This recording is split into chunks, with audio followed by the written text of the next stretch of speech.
When we read Mark chapter 3, we might think that Jesus is very against his family here.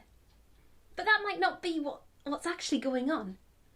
Jesus knows what the priority for him is. The priority is God's plan. But Jesus' family maybe isn't as tuned into God's plan as what he is. They only really know what they've seen and what they've heard, and they're relying on that. Namely, that a lot of important people aren't liking Jesus very much. So they're kind of like going in to protect him.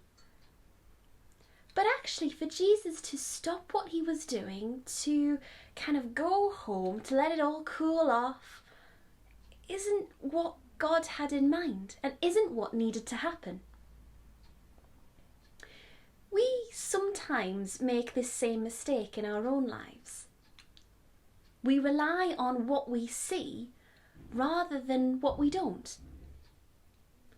It's like a piece of thread. We see the colour, we see the shape, and we see the colour of all around us.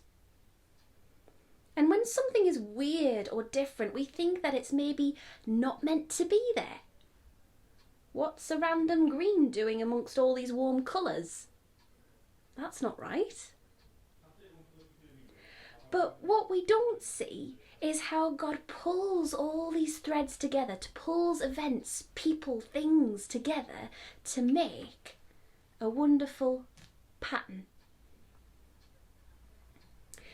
When we think that something doesn't fit, something's not quite right, something's not normal, rather than make things or change things back to what we consider to be normal by what we can see, we actually need to draw closer to God, prioritize God.